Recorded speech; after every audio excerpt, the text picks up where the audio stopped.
Are you an idiot? Well, you're in good company. There are about 8 billion idiots on this planet, and that number grows every day. Don't be the guy or gal that says, "I'm not an idiot," because that makes you the biggest idiot of all. We all have our moments of brilliance and our moments of idiocy. Embrace it, folks. Don't be ashamed. Without those idiot moments, we would never be able to appreciate our brilliance. Welcome to I Love My Idiot, a podcast about the idiots we love, the idiots we loathe, and the idiots we can't seem to avoid. You can follow us on Facebook, Instagram, and Twitter. Visit our website at ilovemyidiot.com. Welcome to another episode of I Love My Idiot. I'm your equal host, Clyde November. And I'm Rosie November, and we're super excited to have you guys on the show today. And if we sound a little bit different, it's because we're not in our homemade studio today. That's right. We're on the road, baby. That's right. And being on the road, I had to pack up everything in the studio, take it with us. It's probably the first time I ever used tie downs because this is valuable stuff. In the back of our trunk, I tied everything down. Yeah, everything was brought here in a very squishy suitcase. That's right, but we're making it work. And we are currently on vacation. Summer break is about to end, so this was our last hurrah. That's right. We're really excited. So we're actually visiting the great state of Utah. One of Rosie's favorite states, right? I don't know. It's okay. It seems like a little barren here. Like there's not a lot of foliage, which was weird for me. They have beautiful mountains, but you claim they're not beautiful. They are not beautiful. Are you kidding? They look like dead mountains. Like there's no trees on them. It's just a bunch of sand or clay or whatever the dirt is around here. Well, we are visiting someone who is very special, very near and dear to us. That's right. Probably our favorite human on the planet. In fact, what's really great is this person has been on the podcast before, and by popular demand, we have brought her back. That's right. Welcome to the studio made in your house, Claudia. Thanks. I have to say, your studio is not quite as comfortable as ours, but the temperature is a little bit better. It is. It's nice and cool in this room. Usually Clyde and I record in a room that's about as hot as a sauna.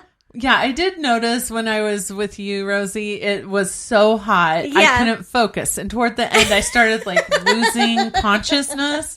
When you feel sweat. It kind of reminds me of my parents' house because the rooms were disproportionately hot in the summer. And then in the winter, it would be freezing. So I'm imagining that's how your studio is. Yeah. You know, on that note, talking about that, we grew up in a very temperature weird house. Yes, we did. Dad was so weird with the thermostat. In fact, it even carried over when Roy and I got married. So we got married in Mom and Dad's backyard.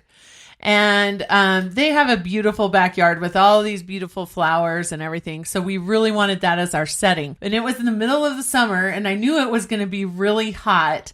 And I knew it would kill my dad for us to have the air conditioner running. But I also knew I was wearing makeup for a change because I never wear makeup.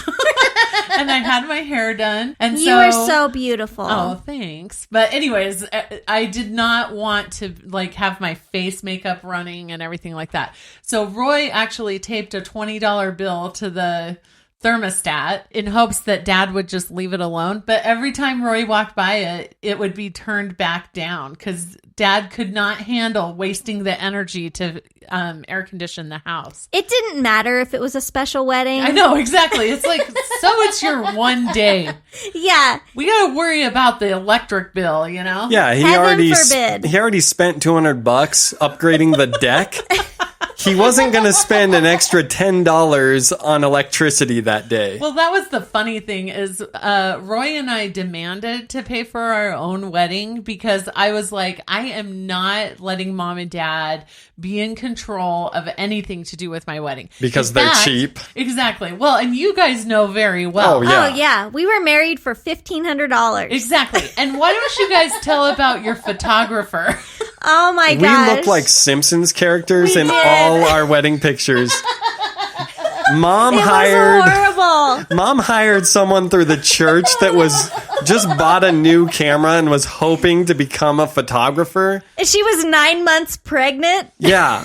We're lucky she didn't deliver on our wedding day. Well, I knew Yeah. it wasn't a good sign when the time came for like people to stand in for pictures. She couldn't tell people where to stand. And it's like, Yeah. what kind of photographer doesn't arrange people? So we were all standing in these really awkward lines. I know. People aren't lined up well and stuff. And so then when the pictures got developed, it just looked awful. It was the worst. And Absolute worst. I remember, so Mom called me because she actually booked a different photographer. And then she called me because she had put a deposit on it. And she was so stressed because it cost so much money. But then when she told me what she was paying, it was hardly anything compared to what other people pay for photographers. So I told her, I'm like, Mom, it's a wedding. It's a once in a lifetime thing. Just go with it. Mm-hmm. And then the next day she called me and she's like, I canceled it. I'm going to have this other girl do Oh it. my gosh. So I tried to throw you guys a bone. Oh, thanks. Yeah, we ended up going a year later and getting professional pictures taken. So we got all dolled back up as if it was our wedding. Yeah, we show up at the J.C. Penney's wearing our wedding dresses, my tux. That's hilarious. And I don't know if you guys remember this or not, but when we got married, so we hired this really great wedding photographer and we paid for it all. And Mom and Dad kept asking me how much we were paying for it. And I refused to tell them because I knew they would have a cow when they found out how much we paid, but it was like, it's worth every penny. Well, anyways, Mom came and told me she wanted to get family pictures while we had, this really nice photographer. Oh, yeah, because she always tries to double dip with that crap. Oh, Exactly. yeah. But then she tells me, well, I don't like family pictures where somebody's dressed up like a bride. So will you change your clothes while we get our family pictures? And I was like, hell no. No. This is my wedding. That is not happening. I know. And then I think she was pretty upset because I wouldn't let her get her little perfect family picture. And then I think you actually photoshopped. I did. You painted me pink, hot pink. It looked like Pepto-Bismol. And Mom had it framed and I was like, what the hell is this? I am a person who can't say no to your mom. And she was like, you're good at Photoshop, right? And I was like, yeah, I'm all right. What color dress do you want her to have? Bright pink. It's her favorite color. She'll love it. Oh, yeah. Like everybody wants to look like a big blob of Pepto. You look like... I saw that picture and I was like, what the hell, Mom? Just know that was a Mama November request, and I made it happen. You cannot say no to my mother. You can't. I certainly you can't. Yeah. I can. We all can. I do it on a regular basis. We have no problem. You want to be a good daughter-in-law. I have a weakness for your mom. I will do anything for her. So, Clyde, you know this. Mom is the queen of the guilt trip. And so growing up, we had so many guilt trips placed on us that really it has no effect on me. My mom could sit in front of me crying and everything, and I don't even feel bad because she's done it so many times Dude, to us. it makes me feel horrible. I know. Well, she barely even gives you a minor guilt trip, and you're like, whatever you want, Mom. I know. And you got to be careful, Rosie, because she senses the weakness That's right. in you. I know. It's feeding time for the guilt trips. I know. It works on me every time. It really does. Well, I guess that's why I'm the daughter she always wished she had. Well, you know? totally. That's true. Let me tell you. Okay, I'm going to tell your listeners about this, too. Okay. So, I don't know what my mom calls it, but she does this craft day right before Christmas with, like, all these women, and it's like a girls' day. And, like, the two girls who aren't there are me and my sister, the ones that should be there. Because we're like, what the hell is this? Like, no, we're not coming. I'm there every year. Oh, I know. You're helping plan it. You're recruiting people. You're bringing in your friends. Yeah. One time I came into town and you guys were doing the craft day and I was like, yeah, I got to go out with my friends. And I left. I'm such a disappointment to my mother. Oh, I don't think that's true. I know it is. No, it totally is. Yes. You should have been there for Claudia's childhood. Yeah, you're the daughter she always wanted. Yeah. Like, I'm the daughter she has. There were a couple times when I was growing up where mom would try to be disappointed in me, and I started telling her, no, mom, you're not going to be mad at this. And you used to make fun of me for doing that, but it worked really well. She just wanted to be put in her place, If basically. you go on the offensive, then Exactly. You got to go on the attack with mom. that's hilarious. And I always just cower in weakness. I know. And she's like a shark. She smells blood in the water. Speaking of your parents, one thing that's really interesting being an outsider looking in is the fact that you both have impressions for your mom and your dad. I would like to hear on the podcast your impressions of your mom and your dad. Well, here's the thing. Mom and dad fight all the time. Totally. It's all they do. It's like their hobby. They just sit there and bicker at each other constantly. And one thing that I noticed is that when mom gets angry, her voice gets deep and angry, and she's like,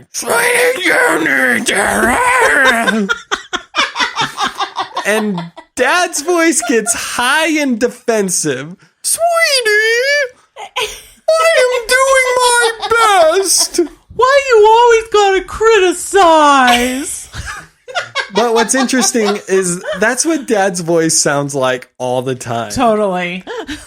He is constantly like, oh, who taped this $20 bill to the thermostat? Well, that's only because about 40 years, your guys' mom put his balls in a vice.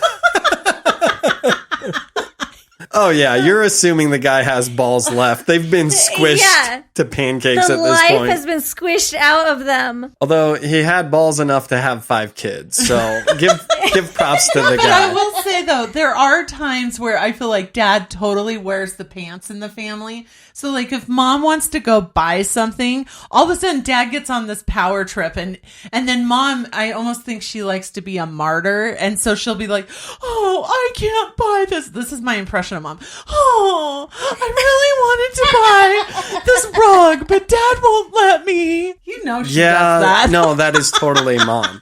Yeah. But then there are other times where mom definitely wears the pants in the family. Mom wore the pants in the family the whole time growing up. Like, I know you talked about this earlier in the podcast, but like, mom put the fear in all of us. Like, you did not mess with mom, but dad, like, he was a softie. You know, like, he would give you a lecture. He would talk your ear off, but you could endure that. Mm-hmm. But mom, like, she could terrorize you. Yeah. Yeah. And she doesn't forgive easily either. She'll remember something for forever. Oh, yeah. And like, Clyde, do you remember when we were growing up and you had to clean and mom would do the inspections? Oh, yeah. My first experience with the inspection, I was 5 years old, and I vaguely remember this, but actually, I don't vaguely remember it. It is super solid because it was so traumatic. So for the first time in my life, my mother tells me I have to clean my own room. Right? How dare she? I know. How dare. You go through from that weird point when your siblings are cleaning the room for you because you're too little. Thanks. I was that sibling. And then Thanks a lot, all Clyde. of a sudden, you have to clean your own room, and you're like, this is bull. What I did is I collected all my toys into one pile in the center of the room. Then I grabbed my comforter off the bed, and I carefully covered the pile of toys. So I've got this mountain in the center of the room. Now, me as a little 5-year-old, I'm thinking, okay, my room looks clean and no one's going to notice. No one will know. Yeah, exactly. So I go downstairs. Now, when you went downstairs and told mom, and maybe you remember this, and said, Mom, my room is ready. Can I go play? She always said it needs to be inspected first. Is it ready for inspection? And then Yeah. you would say yes, and then she would say, no, it's not. Go finish. And it would Totally. take her a good 15, 20 minutes to finally quit playing the computer games to come up and inspect the room. And the whole time you'd be like, Mom, come on. So she finally came up and inspected the room. And I'm thinking, this is going to be great. She's not going to notice the mountain. She walked into the room and yanks the blanket right off. And I am just like baffled. Like, how did she notice the mountain of toys under this blanket? And she said, what is this? And she starts yelling at me, right? Like, get this room clean. This is a mess. She goes downstairs. You know, Chloe came into the room to comfort me. She said, don't worry. This has been happening to me for 3 or 4 years now. Welcome to the world, Clyde. Yeah. Yeah. So her and her inspections, it was awful. When I was a kid, when mom would send us upstairs and tell us to clean, like we'd just go up there and we'd play games. We'd do all kinds of stuff. And then I'd sit up there for a good hour or two and try to wait her out. Yeah. And then I'd finally start hiding stuff like in my closet, under the bed. I'd shove stuff in the drawers. And then when she would do inspection, she'd come in and she'd open all the drawers. And if there was stuff in there that wasn't arranged right, she just dumped the drawer in the middle. So then it just ended up creating way more work for us. Well, I would like you to know that Clyde does that exact same thing to our Of course children. you do. Oh, yeah. You have totally turned into mom and dad, I swear. Seriously. And not only does Clyde come in and dump it, he chants it. That's dump, right. Dump, Now, dump. wait. You take it to a whole new level. I would like... He adds a soundtrack to the nightmare. I would like to amend this story a little bit. I don't open the drawer to check what's inside. I do that if there's anything sticking out, right? So they put their own clothes away. And if I walk in and I can see some clothes sticking out, I start singing, dump, dump, dump. Dude, And I'm it's telling horrible. you, all it took was dumping the clothes like 2 or 3 times. Now, when I start singing dump, you should see our kids move. Yeah, they scramble. It's like They're Usain terrified. Bolt running for the finish line as they're diving to the drawers, Dude, I shoving like how clothes this in. was so traumatic for you growing up, yet you're doing the exact same thing to our children. Okay, well, I just want to say I've seen Clyde do so many things exactly like my dad. It's hilarious. He's turning into Papa November. I have no idea what you guys are talking about. I am my own man, clearly. No, I don't think so. I believe we already told the story about the socks and the sandals. Like, hello, Clyde. When I heard that, I'm like, yep, that's totally dad. You know what? I've got a foot issue. I would rather you not bring that up. I know when you first got married, you started telling me about how, and I don't even know if you know this, Rosie, but Clyde felt like it was his job as the man in the house to watch how high the thermostat went. So like in the winter, he'd make sure you didn't have the heat on too high. He's and annoying. then if the air conditioning was on too cold, he'd turn it up a few notches. Oh, trust me, I know. I've been fighting him and the thermostat our entire marriage. I know. I think he just thinks like this is what dads do. Yeah. In my He's a total dad. defense, I was a poor college student. We could not afford the my luxury gosh. that What Rosie about was now? hoping to live in. Should I just start taping 20s to the thermostat so you don't touch it? Probably. I'm going to do it every time I come visit now. Seriously, it's so Please annoying. do. I should start charging This is a you way anyways. for you to earn some more money. Sometimes I'll close my eyes and I swear I can hear Papa November just yelling at our kids. Didn't your kids make fun of you once Yes, with the dad it was voice? very disappointing because everyone in our family does that. Well, look here for my dad's voice. Yeah. Clyde, you need to hold the flashlight. That's my dad's voice, right? Our kids for you, though, is so funny. I don't sound anything like that. I've No, heard you my have a much voice deeper even voice on than the Dad. podcast. I have a deep voice. You do have a deep voice. But here's the thing. One day, my kids were playing on the stairs, which I've told them many times, don't play on the stairs. One of you is going to take a tumble, and I hate hospital visits. All of a sudden, I hear Rex say to James, James, we need to get off the stairs because Dad said, if you play on the stairs, you're going to fall down and we're going to have to go to the hospital. I'm in the other room and I'm like, what the F? I do not sound like that. And yet, you sound like that right now. Exactly. Let the record reflect. You are dad. All right. Yeah. Maybe something happens to my voice in moments of anger. I don't know. Well, your kids see it. Yeah. I guess I need to Seriously, start Clyde. recording my voice every time I yell at the children. Okay, and then here's another thing that you do that is exactly like dad. You drive like an old man. Yeah, you do. The other day, I'm driving on the freeway. You guys were following me. You end up like 20 cars behind me. All these people are pulling in. I'm trying to tell you, you got to get over. You won't be aggressive enough to get over. I'm like, you're going to miss the exit. You're going to get lost in Utah. Rosie kept telling me, you need to get up on that guy's ass in front of us. Yeah, it drives me crazy. And like, I kept seriously saying, hate people it. need in our lane. Let's let them through. It's fine. P.S. You're in the express lane. You're in Yeah. an out-of-state license plate. I guarantee you people are flipping you off right and left. Like, you do not drive like that in the express lane. And it's rush Unless hour. your name is a November. Yeah.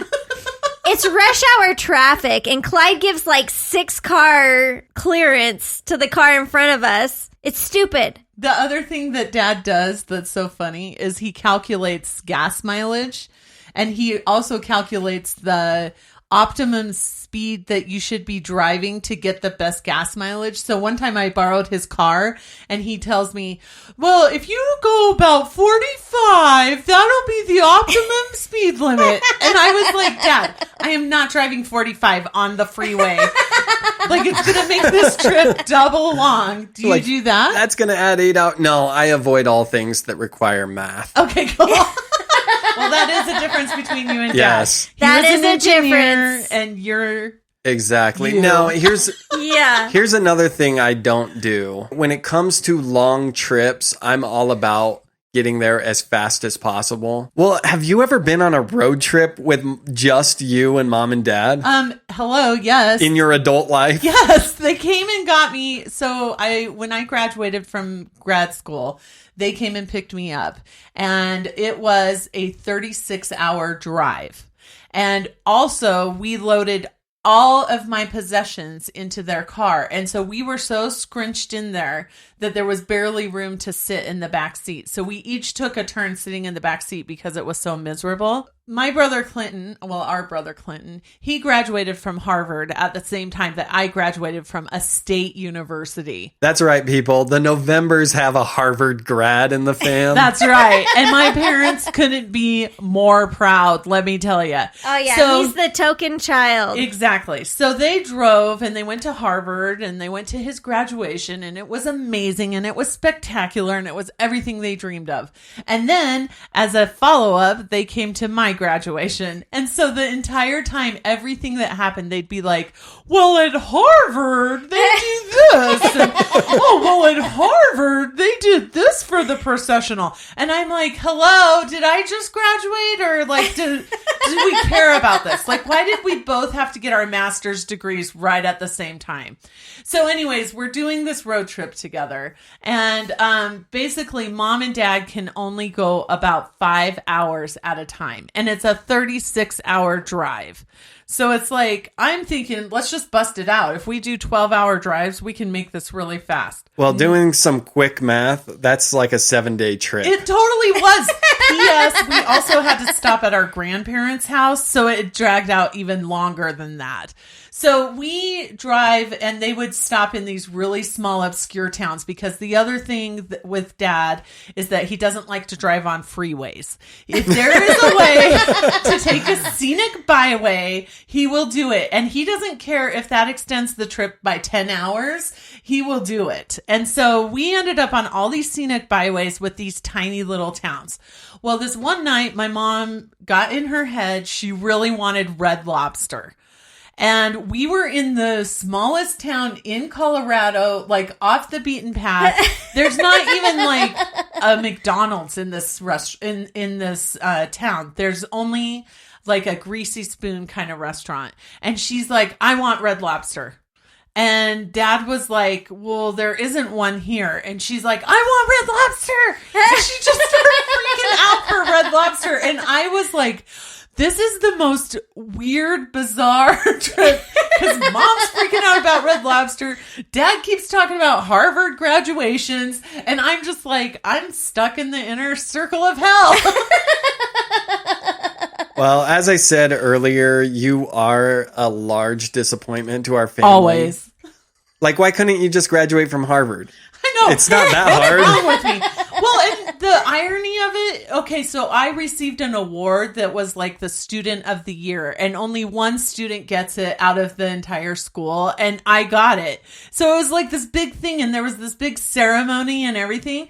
And seriously, as we were walking out of it, I was hearing about Harvard graduation. It was like, I guarantee you Clinton did not get an award from Harvard. He was just one of the masses that graduated that year. well, and I guarantee you Mom and Dad were not like, well, at Missouri State University, at their commencement, they walk in a line. Like, guaranteed, he never got compared to mine. oh my Well, gosh. and later when you and Clinton talked about your master's programs, didn't you guys figure out that yours was actually harder and required a lot more work? Yes. So because we were both in grad school at the same time, we came home for Christmas. And so I was so stressed out and kind of traumatized from writing all these papers and doing this research. And I had a big research project that was going to be coming up as soon as I got back. So I just went into him and I said, hey, Clinton, like, how are you doing keeping up with all the research? And he was like, what? And he was in an MBA program, and he's like, no, we're just learning about business language. And the hardest part is getting into Harvard. It's not graduating from Harvard. Oh my gosh. And I was like, what the heck? Like, I was writing 35-page papers in each of my classes multiple times each semester. And he was like, yeah, I wrote like a 7-page paper, you know? Oh my gosh. I'm like, oh my gosh, I'm in the wrong field. Yeah. Well, I also went on a road trip with Mom and Dad as a grown-up. When I graduated from basic training, I asked Mom and Dad to come to my graduation for some reason. And they were going to fly, but I wanted them to drive because I was thinking, oh, that'd be really cool to drive through some states that I've never been through before. So Mom and Dad show up. And first of all, this is kind of a side note, but at the graduation, it's this big military ceremony. And in military ceremonies, they usually want to honor veterans that served in previous generations. And it's a big deal because most people are second, third generation that I served with. So they have this moment where they say, okay, we want to honor our veterans. If you have served in our armed forces, please take this moment to stand so we can all honor you. And Dad stands up. The guy never served. Anyways, He worked for the federal government and built some dams. that does not count. He is a damn man. And I went to basic training with Boomer, and Boomer afterwards came up to me and said, that's so cool. I didn't realize this was a family thing for you. I thought we were just joining on a whim. And I said, yeah, it's not a family thing. And he said, no, I saw your dad stand up. And I was like, dude, my dad is full of crap. He never served. But didn't Mom get mad at him? Sweetie, why did you stand up? You did not serve. well, one He time probably just saw everybody standing and just decided to stand. he probably wasn't paying attention and was He's like, oh, never we're had- standing? Yeah, he's never had that good of hearing. He just saw all of the men standing. Well, you know, I do have to say, when Clyde enlisted, my parents were mortified. Like, it was not something that they were super excited about, but they kept trying to frame it from their religious perspective. So it was like, well, he is doing a great service. And all of a sudden Yeah. it became like they owned it and that they inspired you to do it, even though originally they weren't that excited about it. Yeah, and they kept saying, think about how many people he will come into contact with and be able to spread his gospel. Well, and I was like, Dad, I will not be spreading gospel. Trust me. trust me, I'll be spreading something. Yeah. I've seen some of the pictures that you guys did. It's basically like a frat house. Exactly. So, Claudia, what was it like for you growing up in an ultra-religious household? We've talked about Clyde's experience, but what was it like for you? So I really struggled, especially as a teenager. And my parents were, I'm trying to think how to say this. Sorry. Mennonites? I'm like, what's the word? What's funny is when Rosie says they're Mennonites, I get all offended. I know. No, it's funny when I you know. say it. It does feel good. Let the record reflect our parents are not Mennonites, but it's pretty damn close. Yeah. No, but I felt like I'm the type of person, if you give me rules or guidelines, I'm always like, why? What's so fun about it? So like Yeah, in like you church- didn't really like wearing the turtlenecks Right, year exactly. round. Like in church, they would talk to you about you don't drink, don't smoke, don't kiss boys, don't, all of these things. And the whole time I'm in my head going, why, what's so fun with it? Yeah. So then, like, I started, you guys are going to laugh so hard at this. I can't believe I'm going to tell the world this, but so I one time was babysitting for this family and they weren't people that went to our church, right? And so they had a bar and they had cigarettes and they had porn and everything. And I was like, I'm going to try it all. And so like the kids went to bed and I just started opening all this booze and I was like trying to drink all these different things. And then I took like a cigarette and I went and stood in the mirror and lit the cigarette and watched myself smoke it. And those are the kind of things. And I'm sure when they got home, because like one of the things I opened was a bottle of wine, but I didn't know how to open it because our parents don't drink. So I'm sitting there with this knife trying to get the cork out. Like carving the And cork I just out. put it back in their bar. So Oh my I'm sure gosh. they got back and they're like, what the hell was this girl doing? Martha, those rats are back again, chewing on our corks. But I mean, I was pretty young when I did that stuff. And so I continued on what, my parents would say is a very rebellious streak. And the more that I did those kind of things, the more they tried to rein me in and Yeah. the less I would be controlled. So there was a lot of dissension basically between my mom and I, especially. And she's a perfectionist. And then she would use the guilt trips. And then she would get so frustrated because they wouldn't work on me. And I'm sure, Clyde, when you were growing up, you guys were all excited when I moved out of the house because there was a lot of arguing that would happen, right? So it wasn't until later in life that I started to figure out like, oh, I like my mom, Yeah. and now she's like one of my best friends. Well, we were excited when you moved out of the house, which had nothing to do with you yelling all the time at mom. It was just nice To have one more room. Exactly. When you are living in a house with 5 kids, every time a kid leaves, your life gets better. Yeah. So, however, here's the thing, and this is actually why I think Claudia and I are close to this day. Because Claudia left home when I was 7 years old. And if she had left home and never made an effort to have a relationship with me, we would be so distant. She would ask me to spend the night at her college dorm room. She was living in a place with 2 or 3 roommates all the time, but I would come sleep on the couch. She would rent rated R movies that mom would freak. I just try to corrupt you as much as Yeah. I could. Exactly. You were showing me the light. I'm It's all like in a 8 day's years work. old. You're welcome, Rosie. That's Oh, why thank he you. is the way he is. I love him just the way he is, even though he is an idiot. I'm a specimen. What can I say? I know. What?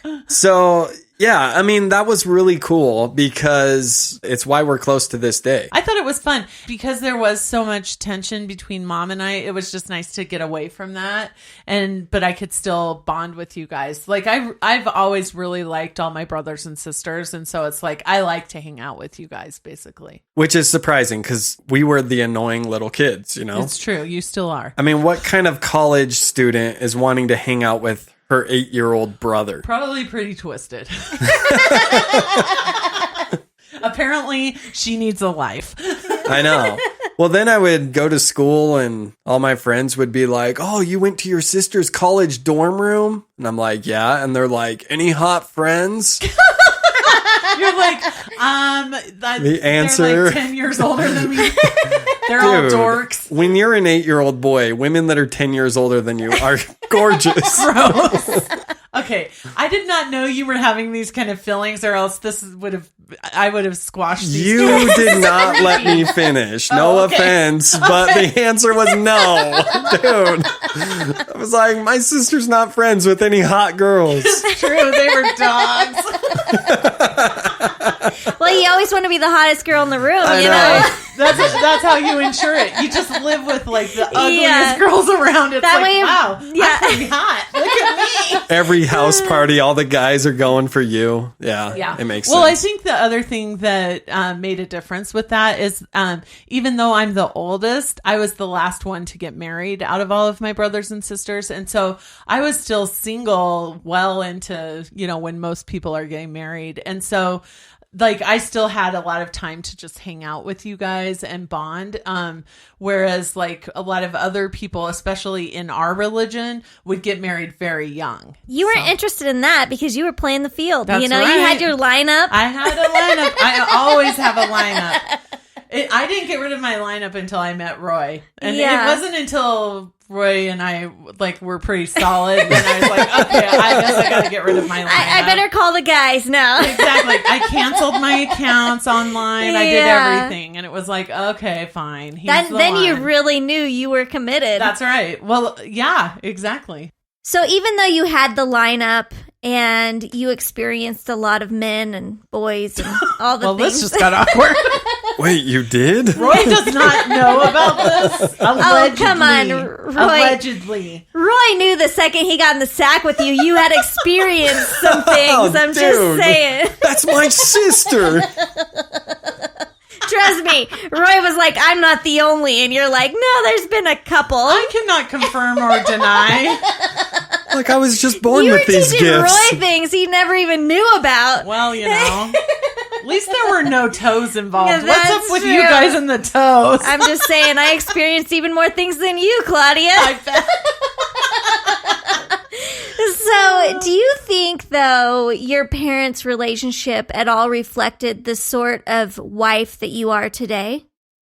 I would say probably not so much. My mom was a lot more traditional than I am. Even when I went to grad school, she had a conversation with me. It was almost like she was trying to have an intervention. She told me, you're already so intimidating to men that I don't know if you should be going to grad school because you're just going to be more intimidating. And the same thing happened when I bought my own home when I was single.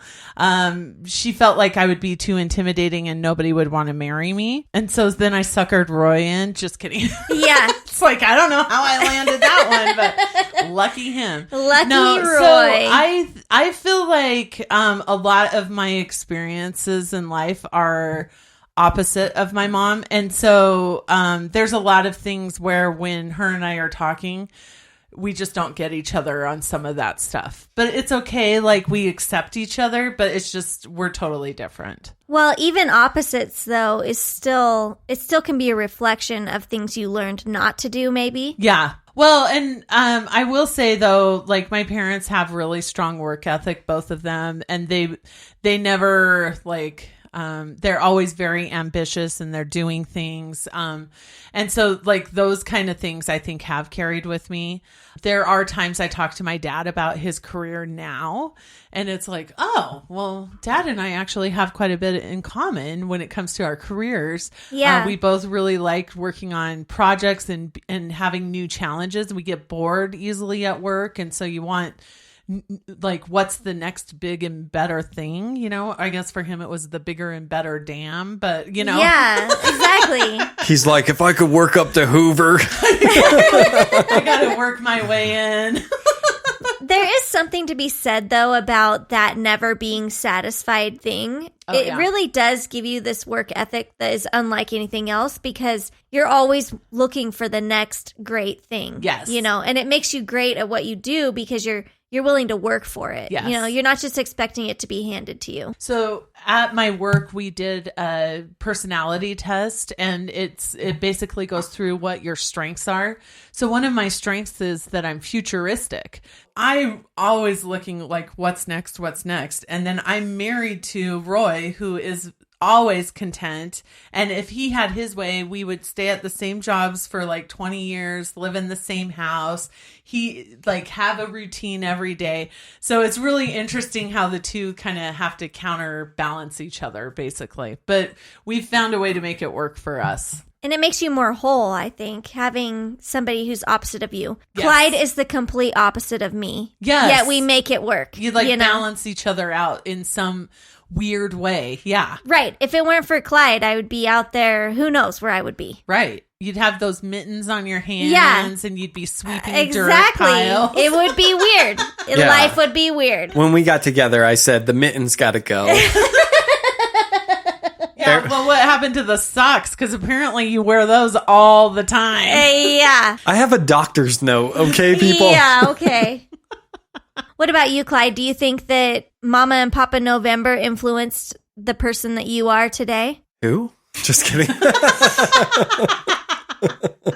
Well, apparently I'm exactly like Papa November. You are? Apparently my voice becomes the same. I have similar philosophy. One thing that I know that I have taken on, my dad is very aware of money. It's called cheap. Tell me about it. It's my whole life these days. That is definitely me. I'm always thinking, how can we save money? How can we put money away? How can we save this for the future? So I know sometimes it drives you crazy. The future is now, Clyde. Accept it. It was really funny because I was at a conference this weekend. It's actually what brought me to town. I spent $80 in the gift shop. Woohoo. And the whole time I was thinking, how can I hide this from Clyde? And so finally I just confessed, like, hey, just so you know, you're going to see an $80 spend that's going to come out of the account. I did put it on my credit card, but I will have to pay that bill at some point, you know. So finally I just admitted it to him, and then he gave me a lecture for about 25 minutes, and then it was over. You yeah. shouldn't be spending money at We the are gift store. planning a move soon, and this is going to really cut into the things we can paint in our house. Well, if it's a Bigfoot shirt, I'm okay with it. Yeah. Anything else, save the money. I cannot find anything Bigfoot in Salt Lake. I think he just doesn't live here. It's a known fact that Bigfoot is afraid of salt water. So he avoids the Great Salt Lake. Okay, that's not a known fact. I made that up. Maybe he's like a horse and he likes a salt lick. And Yeah. so maybe he likes the Salt Lake. Then how come you can't find a shirt here? Maybe people It's not here dense have enough brains to and hide we him. realize the reality. Yeah. Oh, please. People with brains don't drive that way. I'm just saying, I haven't seen a lot of trees around here to hide behind. I will tell you what, since I've been here, I've seen some really weird things. Oh, really? Like what? Let me tell you about some of the activities that happened by the convention center. Oh. Number one, I saw a lady walking with just socks, no shoes, wearing. Was her name Clyde? And she was wearing probably the shortest shorts I have ever seen. Like, they may have just been underwear. Ooh, free show. Yeah, it was weird. Okay, and then as I was trying to pull out of the parking garage to just leave the place, there was a homeless man standing in the middle of the road. Like, I could not get around him without giving him $1. It was the craziest thing. Salt Lake City has aggressive homeless people. That is true. We saw someone with a glove, Yeah, just one latex glove. one of those blue doctor Michael gloves. Yeah. They're driving their car, smoking a cigarette, but holding the cigarette with a latex glove. Okay, I can tell you, I have a feeling I know what the backstory is there. What? This person is clearly Mormon. They don't want to go home and have their spouse know that they smoke, so they wear a glove and then they throw the glove away, and that way it doesn't smell when they get home. That's my idea. You know, I think she was just on a break from her dental assistant job. I hope she changes the glove. You know, I know. Rosie talked about when she worked at a restaurant and people would ask, "Did you change your gloves?" You never changed your Yeah, that gloves. lady doesn't change her gloves. No. Let's just hope she doesn't work at a doctor's office or something. Like, who knows what's Yeah. on that glove? Seriously, we know there's cigarette on that glove. I'll That's tell you that right. much. Did you guys see any polygamists while you were here? Not one. Oh, I I'll have don't- to take you on a little tour. There's a bunch of them around here. I don't know how to spot them. Oh, all right. Well, I'll take you on a tour. Although I did see, I want to say a huddle. I'm not sure the appropriate term for what these people were, but it was like a lot of people wearing dresses that went all the way up Yeah, to the those neck. are polygamists. Either that or those really are Mennonites, like not the kind you're joking about. Yeah, it was But my guess and they is were that's all wearing polygamous. boots in the middle of summer. Yes, I'm those like, are polygamists.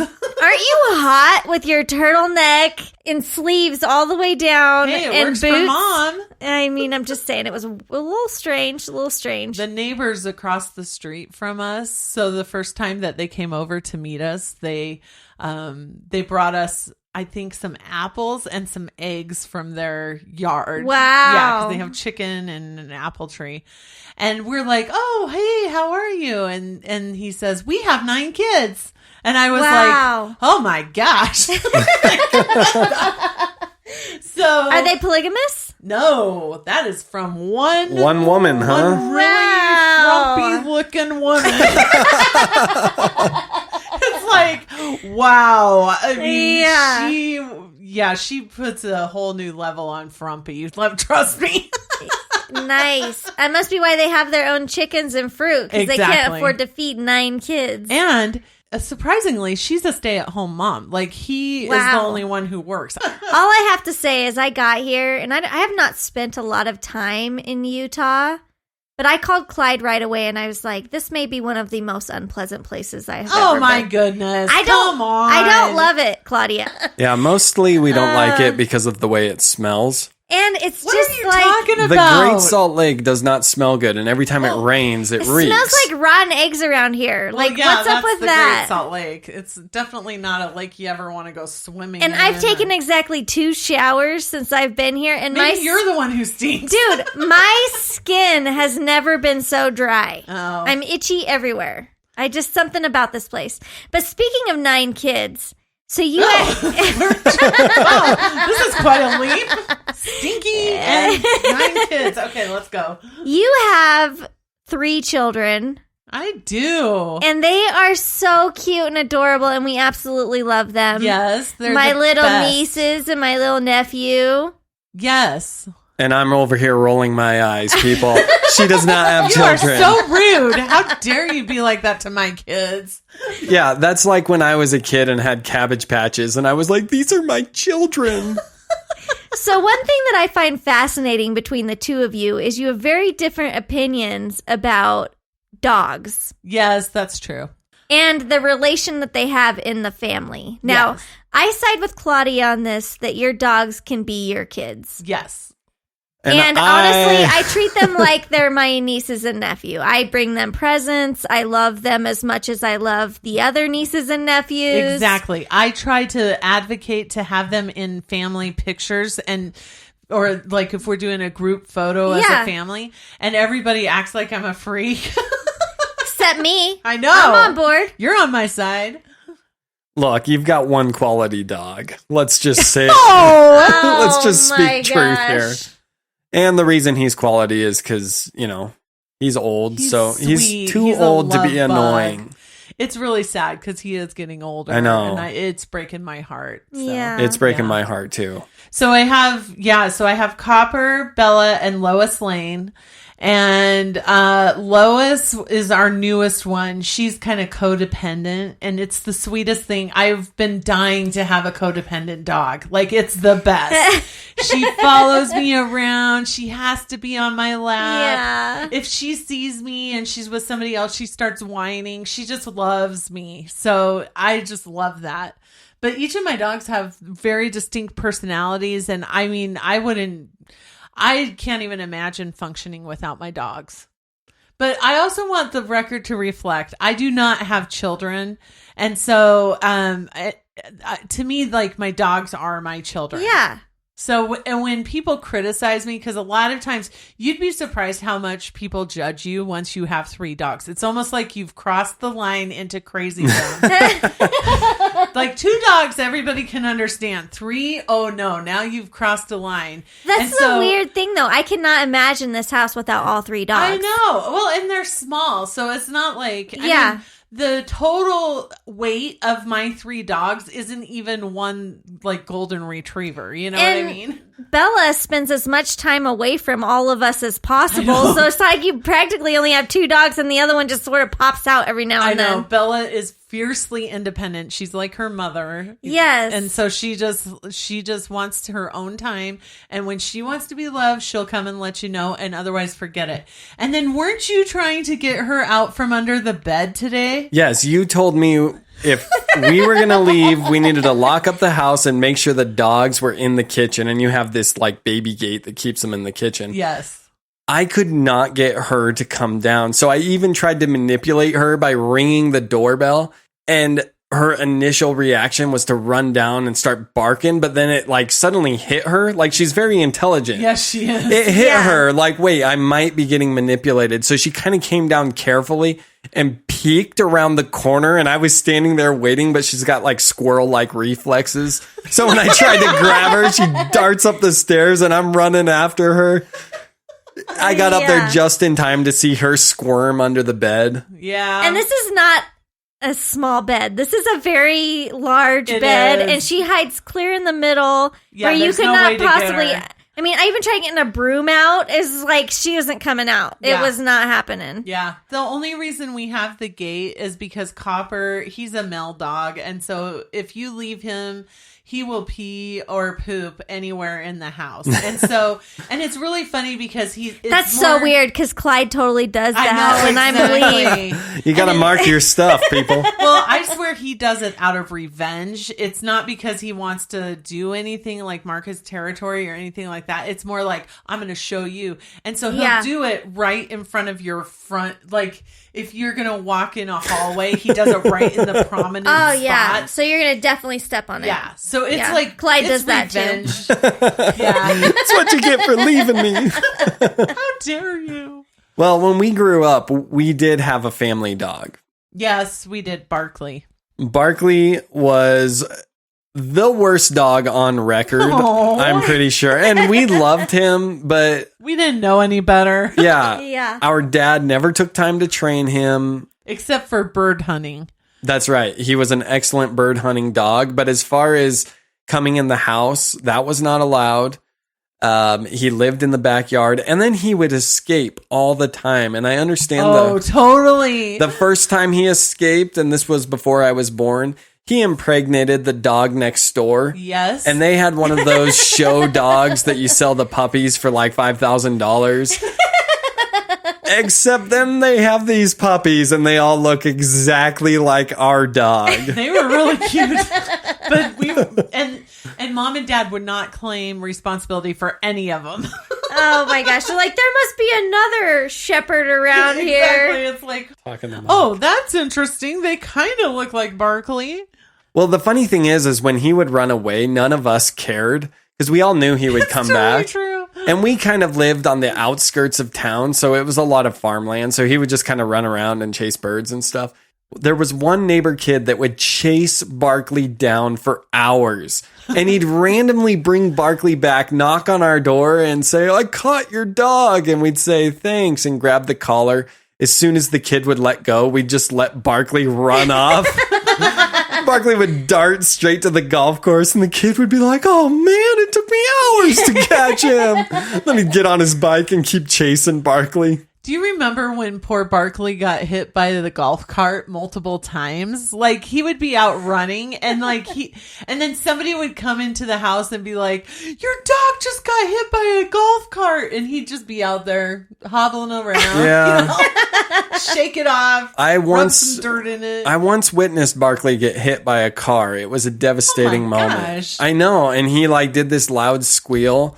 And one thing about Barkley, he didn't make a lot of noise. He wasn't a barker or anything. So when he made that loud squeal, it affected me in a way, And then that car drove off and I was chasing after him on my bike.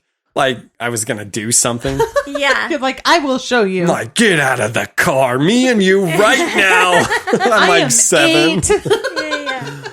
Yeah, but he died when I was in 4th grade. And afterwards, I asked mom and dad, are we going to get a new dog? And they said, never again. We got Barkley and we were so excited. I don't think dad told mom. And so he showed up with a puppy and mom was pissed. Oh, man. And then he walked into the house and pooped immediately. And mom said, nope, he's not allowed in the house. And she kicked him out right away. So really, that's the way we were raised with thinking about animals that way versus how you and I think about them, Rosie. Yeah, animals were not part of the family. Although we did have hermit crabs once. No, they weren't part of the family either. Here's the thing with me, though, is I grew up in a very, very stressful environment. And so my dog was my best friend. Having Dakota there almost made it as if that was my service dog. Right. I mean, it was comforting going through all that I went through, but always having Dakota there. Yeah, that way you always have somebody. Yes, Yeah. and like I'd even talk to Dakota as if he was a person, you know, and he'd be like, "This is a bunch of bullshit, isn't it, Dakota?" And Dakota's like, "Yeah." You know, so it's, you know, it was a different relationship that I had with my dogs growing up. And then I married Clyde, and he is like anti-animal. He hates having animals. Clyde. I hate cleaning up after them. I hate naming them. No, I'm joking. I know you guys had a dog named Goose. Who named it Goose?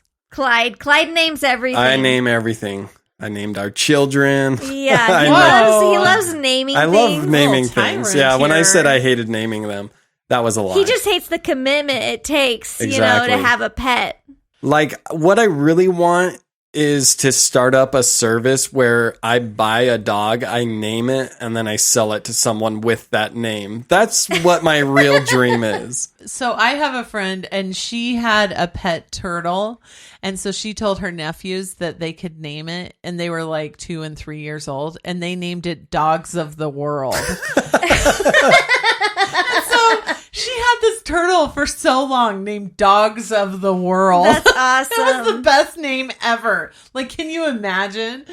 No. You know, I had a good friend that did that with a child instead of a my pet. goodness, no. Let the 5-year-old in the family pick the 3 names. Oh boy. And then they said, if you pick 3 names, we will then decide which of the 3. And the 3 names that child came up with, the first one was Tractor Trailer. Oh boy. Yeah, seems appropriate. The second one was Jesus. Oh wow. And the third one was Tuesday. You want to guess which one they went with? Tuesday. Tractor trailer, of course. Wait, are they rednecks or not? Yeah, wait, what part of the country are Tell they us from? more about the family. We Yeah. need some Well, context. They're religious people, but not too religious. Jesus. Jesus all the way.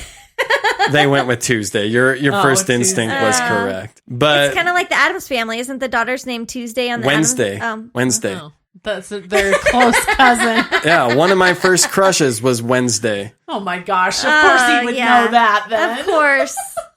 Wednesday Addams. What a hottie. Well, it is hump day. Yeah. That's every day in our household. Speaking of which, I did notice that my dog was trying to get frisky with you last night. I'm just saying, Copper's interested. That's all I gotta I know, say. and it's so sad because he's so old and I know. decrepit, and then he's like, At trying first, to get I was on like, you. I was telling you, I swear, Copper is trying to hump me I was all like, day. no, he couldn't. You're like, how could he? Like, he's so old and like he's blind. He's can't see anymore. He I can't know, hear. Poor dog. I don't know what else going on with him, but he doesn't got have a lot any of of his problems. senses anymore. He's going to throw out his back. Somehow know. he can sense my leg. That's all I gotta say. Watch this, Claudia. It's about to happen. And she's like, oh my gosh, he hasn't been like that for years. You really bring it out. in I mean, people. I'm just saying, I have something about me is like very attractive to Clyde and other dogs. It's a copper. I totally get it. I see yeah, it. yeah. He's even been fixed. Like, I that's know. the amazing part. What can I say? Is something about my pheromones, I'm sure. I would like to go on the record about Rosie and her lightweightness when it comes Yeah. to drinking. I'm just saying. I don't know if your listeners can tell or not, but I've got you totally buzzed right now. So Yeah. last night we were having like just something to drink, just some regular juice or something. And then you're like, hey, where's the vodka? And so I'm Just like, joking. okay, And pretty soon she brings out the I'll go largest. get it. Seriously, this is the largest bottle of Grey Goose I have ever seen in my life. I know, I got it for Christmas like 3 years ago and it's massive and there's still a whole bunch in it because it's like we don't drink that often, but when we do, we have fun. Well, so anyways, we just put a little bit of that in your drink. Yeah. Next thing I know, okay, first of all, you're humping my dog or whatever's happening there. Or Or vice versa. That's not what happened. Or vice versa. Okay, whatever. And then the next thing I know, I'm like, where's Rosie? And you're like asleep on the couch. Yeah. Put me right to sleep. Oh my gosh. And then you were out the rest of the night. I know. So then tonight I'm like, okay, challenge accepted. Yeah. So we open a bottle of champagne because we got a lot of things to celebrate. So I was really excited. And like, really, you only had a glass of champagne. And I mean, you were buzzed hard. It took me 6 glasses of water just to be able to speak this clearly on the podcast. You were like, am I going to be slurring in the podcast? I actually think you've been holding it together really well. Thanks. I don't think the audience would know if you hadn't brought it up. Oh, sorry, guys. I'm a very lightweight. It's because I don't really drink anymore. I know. And so it's when I do, it doesn't take a lot. I'm just saying. And then I made a Bloody Mary for Clyde because he requested it. Yeah. Now, I do not drink. Ever. See, I figured this out a while ago. My ADD is so bad that every time I have a sip of alcohol, I can't focus on anything in the room. And so I become like the worst person at a party. People talk to me. And I'll get like 3 words in and lose interest in what they're saying. You become a real asshole when you've been drinking. That's all I gotta say. It's like, I've been talking to you for 10 minutes, Clyde, and you are looking at me with this disgusted look on your face. Because I can't stay focused. Look, I've always had bad ADD. Claudia can attest to that and already has on her previous episode. You're welcome, pocket knife salesman. Yeah. Hey, I had ADD before ADD had a name. So back when teachers just thought you were a freaking idiot. Pay attention. Come on.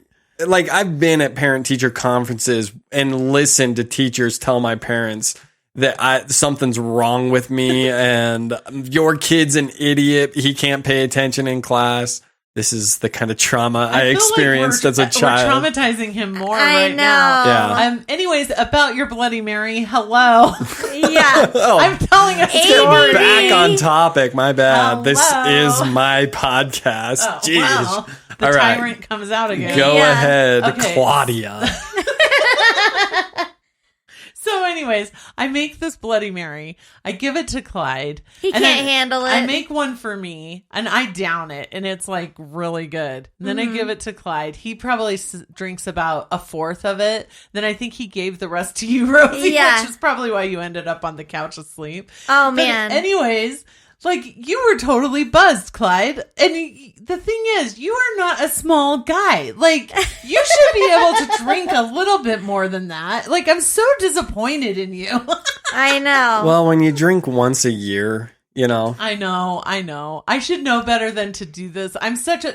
See, I told you guys earlier that I'm like a rebel and I'm a bad influence. And so here I am doing it again. And the truth is, if mom and dad ever listen, which they've both vowed that they will never listen and they want nothing to do with our podcast. They'll know. They'll They'll be like, boozers. oh my gosh. I do not want you to go visit your sister anymore. Exactly. Not to mention that thanks to you, Dad is going to know that bottle of Sky vodka that was in my car back in 2002 was mine and I did drink it. You know, I have never been so disappointed. Sit down and I'll give you a half-hour lecture.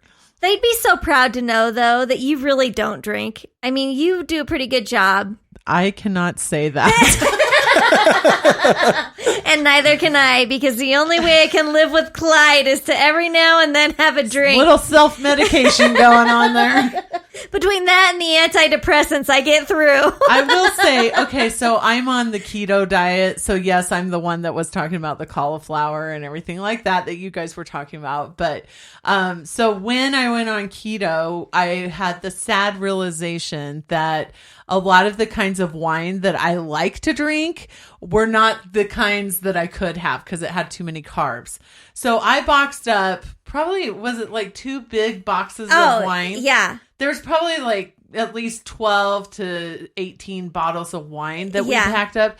And the last time we came through Denver, we snuck into your house and left them because you guys were out of town.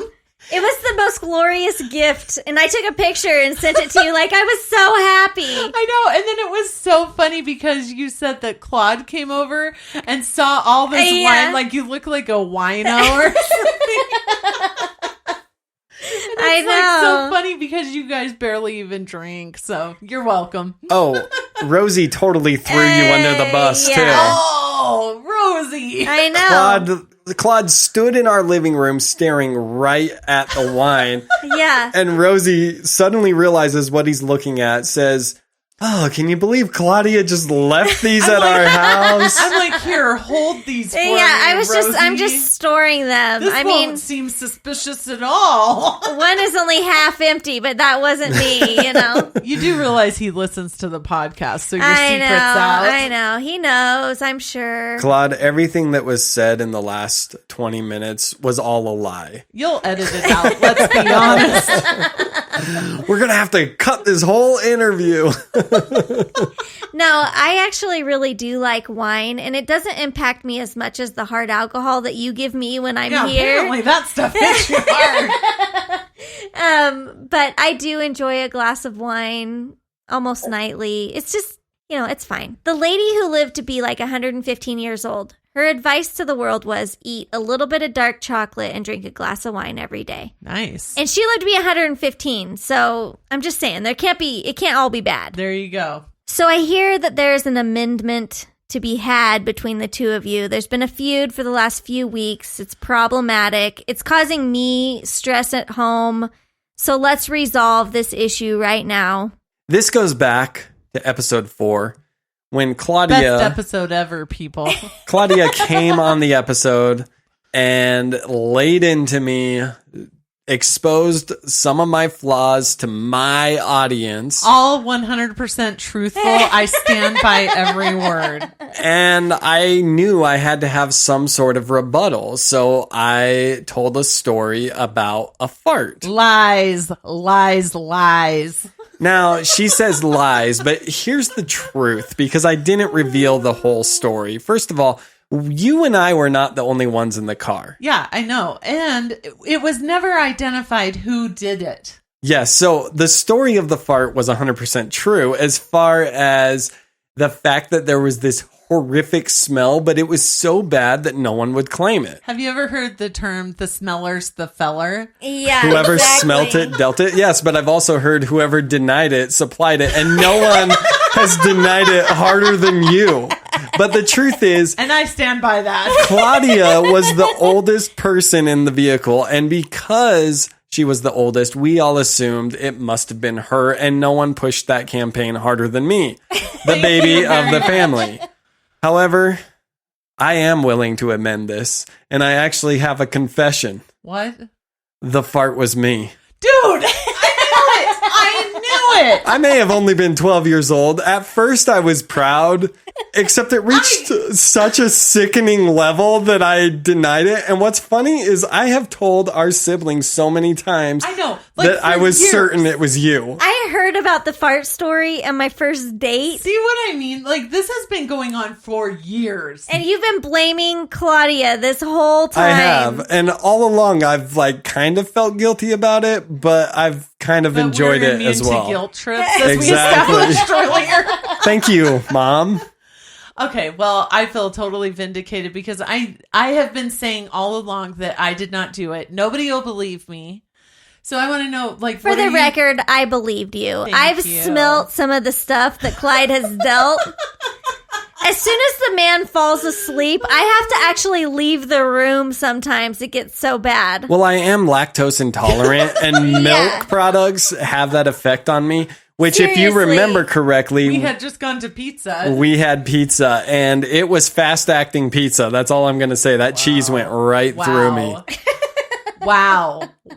That's all I can say. So I want to know, like, how are you going to make this up to me? Yeah, exactly. Because you went on I just want to say, okay, it's one thing for you to do this with like our family and stuff. Okay, ha ha ha. And then apparently when you're on a first date with somebody, it becomes a topic of conversation. Ha ha ha. Every first date I've been on, this came How up. many girls did you date? Because I need to know. There was a list. Should I call each and every one and be like, hi, we haven't spoken in 12 years, but I need to make an amendment. Yeah.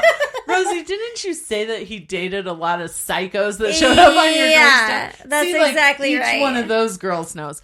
But then you take it a step further and you go on a national podcast with your tens of listeners.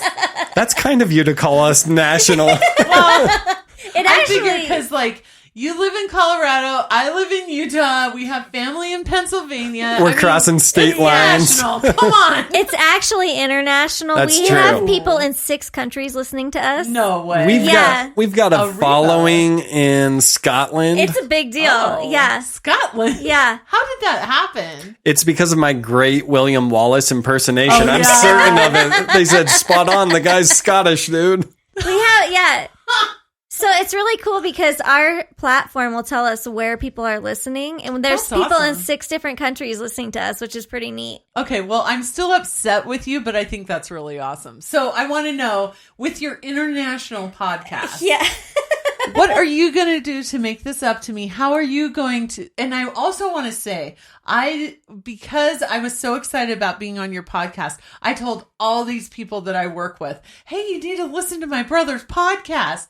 So I'm like all excited that they're hearing my episode. And then the very next episode, I'm like, oh, good, we're going to get them hooked. And then I listen and it's like, what the hell? Like, seriously, you totally, and it wasn't even me. Yeah, and I did feel almost guilty about the fact that people you worked with. Almost. And didn't you say that no one directly addressed it with you, but you Yeah. could just kind of tell from I their can tell. facial The expressions? judgment of it all. Everybody's looking at me like, now they know I fart. Well, the other thing is, because you said to me once, why would you do this to your sister? And I said, I did it because you're my sister. If you were a brother, this wouldn't even be funny. That's true. It's not That is funny that true. a guy farts, but you say a girl farts, it's hilarious. Yeah, only if it's true. Well, here's the thing, Clyde. I think you admitting it is not enough to pay back your dear sister who has done so much for you all these years. I was hoping that would be retribution enough. I want you wearing a mini skirt rubbing my feet for 20 minutes. Absolutely not. Now, I will wear a mini skirt, but I will not touch your feet. I want a mini skirt and I want it posted on your website. Intriguing. Dude, why? Internationally. Dude. All right. If you don't like that, then what is your Counter offer. counter offer? My counter offer, Claudia, is I will embrace my role as your dog's uncle, and I Finally. will take them for one walk in your neighborhood. One. I think it's gonna take more than that. Don't you think, Rosie? I think this is. I mean, he That's totally not good damaged enough. my reputation. Yeah, I mean, I think maybe the mini skirt and walking his dogs. Yes. How about you post a picture online of you in a mini skirt holding all 3 of my dogs? And the tagline should be, "These are my nieces and nephew." Copper is my spirit animal. Hump away. Clyde's pretty good at that. All right. So here's the thing. He doesn't even acknowledge No. it. I You know can, how many times I have to shoo him off of my leg? I mean, seriously, it's way worse than Copper. Tell me I what Copper was doing. I He know. felt that. Copper's like, I've seen Clyde do it. It must be okay. as a self-respecting Homo sapien, I cannot call your dogs my niece and nephew. So I am actually going to take up your first offer. I will post a picture of me wearing a mini skirt. I want the Gonzo socks in the picture. I actually brought the Gonzo socks with me on this vacation. They're in my suitcase. I haven't worn them yet. But Okay. If you do this, I will feel vindicated. Okay, and you will forgive me? Yes, you promise not to ever tell people again that I fart. Okay. I promise that I will never publicly blame that on you again. He doesn't know what to say. He doesn't. He's so confused. Okay, but I also feel like this isn't completely good enough. I think that right now, in front of our worldwide audience, you need to give a decent apology. So let me turn so I can look Claudia in the eye. I can't do it and keep a straight face. We never look at each other. I know. This is the first is, like, time I super tried to make awkward. eye You contact. can't make Novembers be touchy-feely. Yeah. Okay, go ahead, Clyde. Okay. Now, I want you to put as much effort into this apology as you put into that poorly written speech about the fart. Claudia, Yes, Clyde? you and I go back years. You've always been like a sister to me.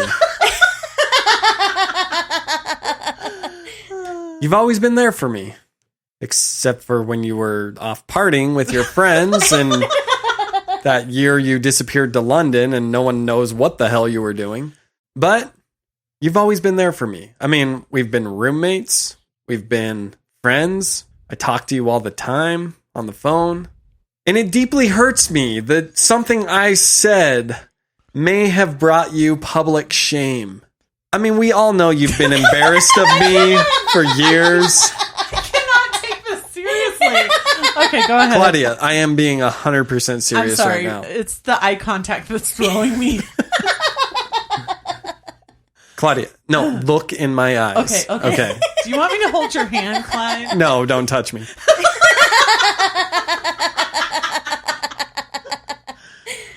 Now I have to start over. This is the longest apology I've ever received. Like, I forgive you. Just stop talking. It's so awkward. I need you to know Okay. that from the bottom of my heart, And miniskirt.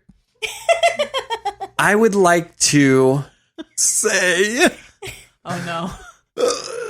I'm sorry. Okay. Does that count, Rosie? I really am sorry. I did feel a little bad after the fact. So that's part of the reason. Probably because I called and chewed you out. Oh, yeah. Well, Yeah. actually, I just put the phone on mute. But I picked it up after about 30 minutes, and you were still like, and another thing. How dare you tell people that I fart? Yeah. I am old lady. Yeah. So I'm sorry. I will post the picture. I will make this right. And I promise I will never make up a lie about you again. At least not for a while. That has to do with farting. Yeah. Wait, so other lies are okay? Well, I pretty Interesting. much expect it from you. Interesting. Okay, I feel like that was an okay apology. Thank Should you. we shake hands? Again, don't touch me. You are shaking my hand. All right, fine. Here we go. 1, 2, 3. Dude, why is your hand all sweaty? Oh, no, we need to turn the air back up. I know, it just got so awkward. I know, your And just so reputation of a you good know, AC is dying right now. Audience, this is what apologizing is like In the November in the November household. Nobody takes anything yeah. seriously. Normally, when people apologize, they're sincere and they're like, I am so sorry. I But didn't mean to hurt your feelings. in the November household, it takes officially 15 minutes to get an apology out. I know, if you thought that was a the gag for the person who is- podcast, it wasn't. Yeah. That's legit. The person who is receiving the apology is laughing through the entire thing. It's totally true. Welcome to the November family. I know. Well, I'm sure if you guys ever get in an argument and he's trying to apologize to you, that has got to be the most unbearable thing for you. Yeah. Trust me. I just call him an idiot and tell him to shut up most of the time. Well, Claudia, it's been another great episode. Thank you for coming on board. Yeah, thanks for staying with us. It's been really fun having you guys. And thanks We for love being you. our first reoccurring guest on the show. That's right. You're the first. Yeah. So it's always fun hanging with you, and we just love you so much and appreciate you and everything you do for us. Love you guys too. And also, audience, we'd like to thank you for joining us. Remember, you can visit our website at ilovemyidiot.com. That's right. Follow us on Facebook, Instagram, or Twitter. And I'll get that picture up on Facebook as soon as I can find a mini skirt that fits me. It's not going to be pretty, folks, but We'll it'll go to happen. Sorry, we'll go to Goodwill. We'll get it right away. Look, the segment is over, Claudia. Turn your voice off over there. My That's what goodness. you get for telling people I fart. The closing segment is ours. Sorry. Get the hell out, Dude, Claudia. it's my house. Where's Roy? Roy! Come control your wife. No, that's typical first child syndrome. You can't let go of control. All right, she leaned away from the mic. Thank you. It's almost killing me. You're back. It's like a tractor beam, isn't it? I'm sorry. All right, let's end this. Thanks, listeners. We appreciate that you listen to us every week, and we'll talk to you again next time. Remember to tell your idiot that you love them. I love my idiot. Dad said, if you play on